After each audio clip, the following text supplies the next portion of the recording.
Okay, we're going to look at the second half of chapter 3 right now, and perception and impression formation is what we're going to be discussing. So first we're going to talk about the process of perception and what that looks like. So first and foremost, perception is basically the process by which you become aware of events and people in the world. So it's a process by which you take everything in around you. You perceive things and you try to make sense of them.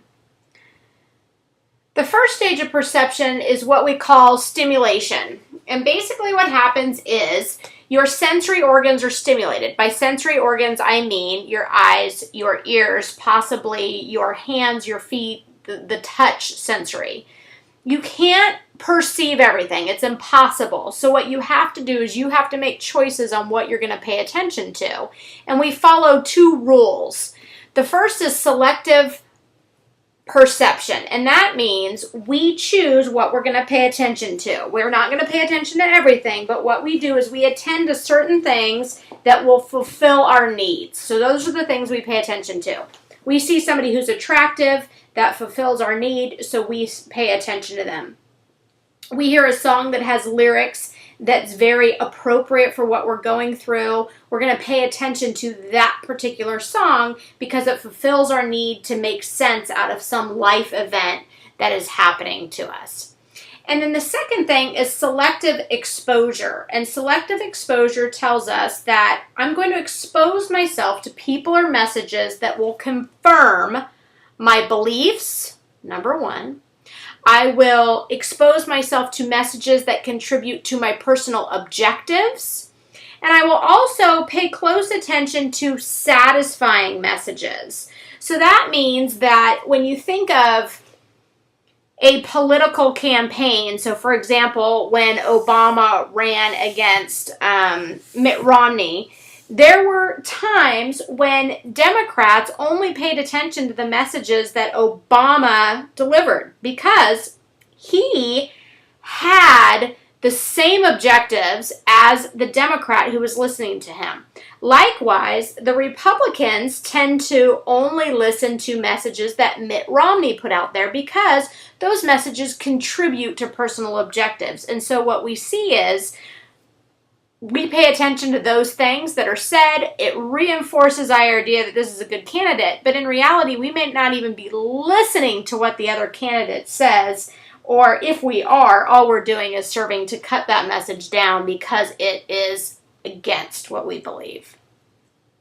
The next stage of perception is called the organization stage, and in this stage, what we try to do is put things into categories or organize what we've seen into a way that will allow us to make sense more quickly. So there's shortcuts to organize information, and there's three types of shortcuts that we use. The first is rules. We basically use rules of proximity, similarity, and contrast. And let me tell you a little bit about what those are. Proximity rule means that those things that are close together or close to each other are perceived by a unit. So if I see two girls who are always together, I'm going to eventually come to the conclusion that they're best friends or they're very, very close friends.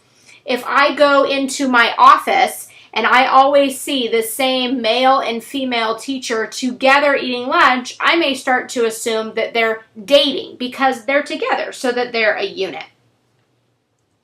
The next type of organization that we follow is by schemata. And schemata is the plural of a word called schema. And basically what this is they're mental templates that help you organize information about people. So people is schemata. And what we're really doing is relying on stereotypes most of the time and taking those stereotypes to be general ideas about people, about ourselves, and also about social roles. So the characteristics of, say, a soccer mom, the characteristics of a rich CEO, the characteristics of a police officer. We kind of know what those things are. For example, police officers like donuts, right?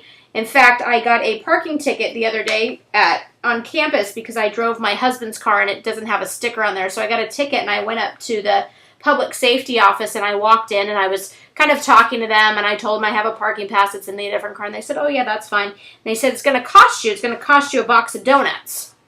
And I thought that was so funny because really my schemata about public safety officers or police officers, it wasn't even working. But when they said that, I thought, oh, well, they just confirmed the stereotype that police officers or safety officers in this case like donuts. But I thought that was just hilarious because, of course, that would be my stereotype.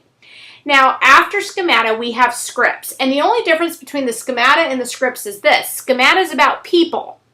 Stereotypes about people. Scripts are basically what we think is going to happen in a particular situation. So it can also be about an event. So let's say, for example, I go out to dinner with my husband. I kind of know what's going to happen when we go to dinner. I know that he's going to ask the waiter or waitress a million questions about whatever particular dish he's interested in. And I know that I'm going to take 2 seconds to order because I'm kind of a no-nonsense person. I also know that he's going to get certain things to drink. I know that he's eventually going to use the restroom where I won't at all. I know that when we're done, I'm going to finish before him and then I'm going to end up paying for it because he's still eating. I know that I'm going to be somewhat rushing to get through it and he's going to try to enjoy it. This is how it all plays out.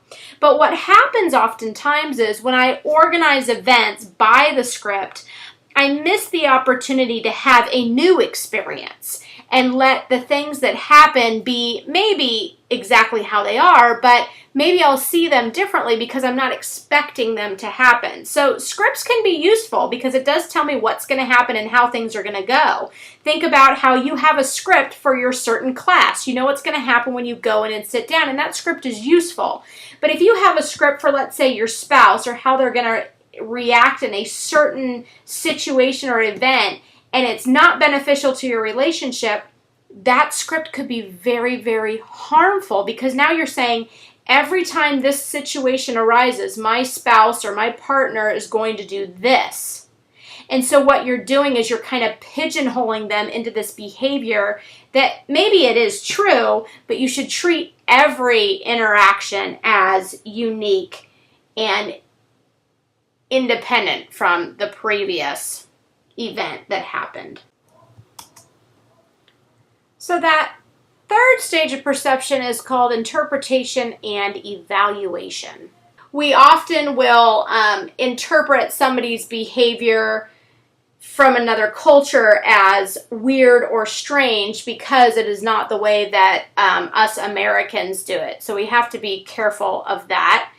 And the other thing that you have to keep in mind is interpretation is trying to make sense of something. So what is it that just happened? Whereas evaluation is this good or bad? Is this right or wrong? So that's kind of how those two things can be separated. Although you can't identify when you've interpreted and when you've evaluated, I just wanted you to understand the difference between those two, I guess what I would say, cognitive processes. Interpret is what's going on, what do I make sense of this as, and evaluation is this good or bad, or is this right or wrong?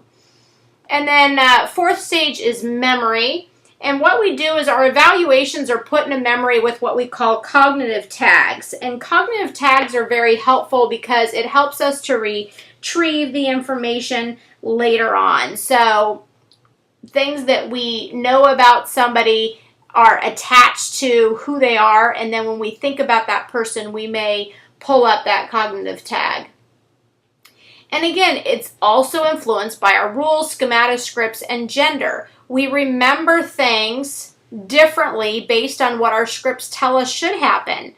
And oftentimes those scripts allow us to distort or forget information that may be inconsistent.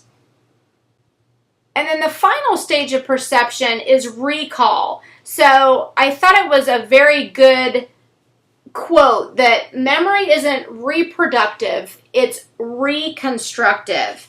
And basically what that means is you cannot reproduce exactly the same thing that just happened, but you can reconstruct it, which is rebuild it in a way that makes sense to you.